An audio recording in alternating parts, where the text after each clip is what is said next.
जय माताजी मित्रों, जय दादा द्वारकाधीश, जय मां भवानी। केम छो बधा मजामां ने? मित्रों, आज આપણે વાત કરીએ કોઈ પણ માણસ, કોઈ પણ અધિકારી, કોઈ પણ નેતા કે કોઈ પણ ખુખાર ગુનેગાર હોય કે ગમે તે હોય વિશ્વમાં, મિત્રો સત્યને છુપાવી શકે છે, દબાવી શકે છે, સત્યને ચેડા કરી શકે છે, પણ સત્યને માણસ નાબૂદ નથી કરી શકતો। સત્ય છે ને એ હંમેશા માટે મિત્રો સત્ય જ હોય છે। કારણ મિત્રો સત્ય એ શિવ છે, સત્ય એ ભગવાન છે, સત્ય એ ગીતા છે, કુરાન છે, બાઇબલ છે, ગુરુ ગ્રંથ સાહેબ છે। સત્ય વિશ્વના ગ્રંથો છે, વેદ ઉપનિષદ છે। સત્ય ભગવાન શિવના અનેક વિવિધ અવતારો છે। સત્ય ભગવાનના દશા અવતાર છે। સત્ય વિશ્વ છે, સત્ય પ્રકૃતિ છે। સત્ય એટલે સમગ્ર સૃષ્ટિ સત્યના આધાર ઉપર ચાલે છે। મિત્રો એ નાબૂદ કઈ રીતે થઈ શકે? સત્યને દબાવવા માટે ગમે તેવો પ્રયત્ન તમે કરો, પણ એક સત્ય છુપાવવા માટે તમારે 10 વખત ખોટું બોલવું પડે છે, અને પરિણામે એક દિવસ ઈશ્વરીય શક્તિ સત્યને સાબિત કરે છે। તમને કોઈ પણ ગુનો કર્યો હોય, તમે ગમે અધમ કાર્ય કર્યું હોય, પરંતુ તમે સત્ય છુપાવી અને કોર્ટમાં છૂટી જાઓ, છતાં એ સત્ય ક્યારે સામું આવે અને એ ક્યારે તમને જે સત્ય સામે લાવી અને પાછા પૂર્ણ સ્થાપિત કરે એ વાત ચોક્કસ છે। સત્ય હંમેશા માટે કોઈ છુપાવી શક્યું નથી અને છુપાવી શકશે નહીં। ઇતિહાસના પાનાની અંદર મિત્રો આપણે જોઈએ ને તો જે સત્ય છે ને એ એકદમ પવિત્ર ઉજ્જવળ છે, અને પાપ છે ને એક પાપ કર્મ કર્યું અને એને પાપને ઢાંકવા માટે અનેક વખત પાપ કર્મ કરવું પડે છે। પાપ કર્મ એટલે ખોટું બોલવું પડે છે, ખોટું કાર્ય ઊભું કરવું પડે છે, ખોટા આધાર પુરાવા ઊભા કરવા પડે છે, પણ તમે જે સત્ય ને જે દાટવાનો પ્રયત્ન કરો છો એ કદાપી દટાતું નથી। મિત્રો આપણે જોઈએ છીએ ઘણા અધિકારીઓ ઘણા અધમ કૃત્ય કરે છે, પોલિટિક નેતાઓ કરે છે, મિલ માલિકો કરે છે, ઉદ્યોગપતિઓ કરે છે, અને આપણા ગૃહમંત્રી હોય કે પછી આપણા વડાપ્રધાન હોય કે આપણા પછી મુખ્યમંત્રી હોય, કોઈ પણ માણસ માથે દમનગીરી અત્યાચાર કરી અને સત્ય છુપાવવા માટે કરશે, એનું ડબલ સત્ય ઊભું થાય અને ઈશ્વરીય શક્તિ એકદી સામે આવીને ઊભી રહેશે। માણસ, તમે એમ કહો છો ને કે સત્ય કહે જ નહીં તો આધાર પુરાવા મળે જ નહીં, પણ ભગવાન એ માણસને એવો મજબૂર કરી દે છે કે જેણે અધમ કૃત્ય કર્યું છે એ માણસને એક વખત સામે આવી અને જજ હોય કે પછી સમાજ હોય કે આ ભગવાને રચેલો માનવ અનેક પ્રકારનો સમાજ હોય, એની અંદર પોતાની ભૂલ સ્વીકારે છે। કારણ માણસ છે ને એ સત્ય ઈશ્વરીય શક્તિ એવી છે ને કે એને બોલવા મજબૂર કરી દે છે। કોઈ આધાર પુરાવા તમે તમારી દમનગીરી, દાદાગીરી, અત્યાચાર પ્રવૃત્તિથી તમે એને દબાવી શકો, એ માણસ ચૂપ થઈ જાય।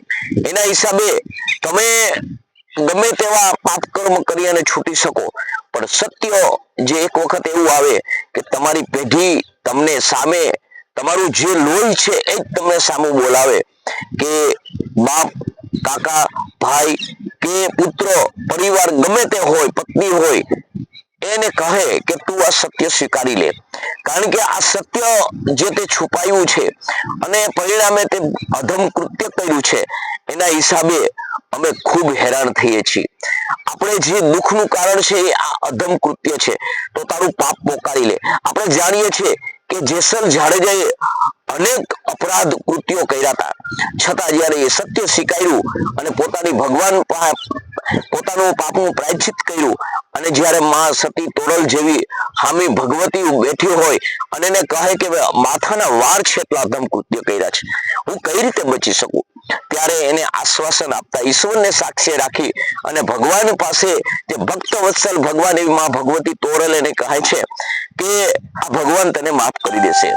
તારું કર્મ છે એ આપણે જે ભક્તિમાં રૂપાંતર થઈ જશે.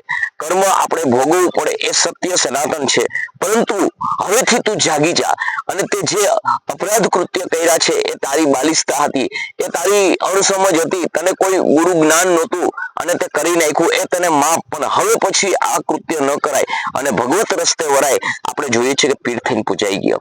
માટે સત્ય હંમેશા માટે કોઈ છુપાવી શક્યું નથી અને છુપાવી શકશે નહીં. તમે કોઈ પણ નિર્બળ ઉપર અત્યાચાર કરો, તમે એને દુખી કરો, એને તમે ન કરવાના કૃત્ય કરો અને એને દબાવી અને તમે એવું ઈચ્છો કે હું સામ્રાજ્ય ભોગવી શકું, પણ એ અશક્ય છે. કારણ કે આપણે જાણીએ છીએ કે ઇતિહાસના પાનાની અંદર આપણે ઘણું જોયું છે કે ભગવાન શ્રી કૃષ્ણ જે શાંતિ વૃષ્ટિ કરવા જાય છે, જે કૌરવની સભામાં ને છેલ્લે એમ કહે છે આખું જેનું ચક્રવર્તી રાજ પાંડવોનું હતું અને જે લીડરશિપ ખાલી જે પાંડવો નાના હોય અને પાંડુ રાજાના અવસાન પછી જે ધૃતરાષ્ટ્રે જે લીડરશિપ લીધી છે એ લીડરશિપ પછી જે જેનું હોય અને જ્યારે એને આપવાનું હોય ત્યારે ભગવાન એને કહે છે કે હવે આ રાજ્ય આ જે શાસન છે એ પાંડવોનું છે.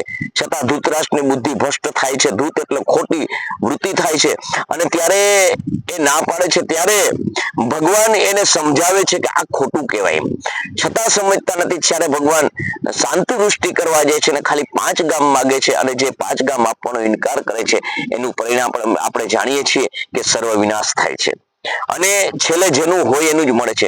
એમ સત્ય જેની સોગાત છે, સત્ય જેના તરફેણમાં છે, સત્ય માટે જે માણસ ઝઝુમે છે એ એકલવાયો પડી જાય, એકલો પડી જાય. અને આપણે એમ જાણીએ છીએ ઘણી વખત એક કોર આખું ગામ હોય અને એક કોર સત્ય માટે એ માણસ એક ઝઝુમતો હોય.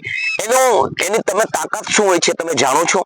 પૈસો ન હોય, પાવર ન હોય, પદ ન હોય, પ્રતિષ્ઠા ન હોય, કોઈને ઓળખતું ન હોય, હાઈફાઈ વકીલો ન હોય, કોઈના આધાર ના હોય, ચારે કોરથી ડર હોય, મને કંઈક થશે તો, મને કંઈક કરી નાખશે તો, આવા ધુરંધરો માણસો હોય, છતાં એ માણસ સત્ય લાવીને સામે આવે છે. કારણ કે એની બચાવવાની શક્તિ છે ને એ ભગવાન ત્રિલોકનો નાથ હોય છે, ભગવાન શિવ હોય છે, ભગવાન દ્વારકાધીશ હોય છે.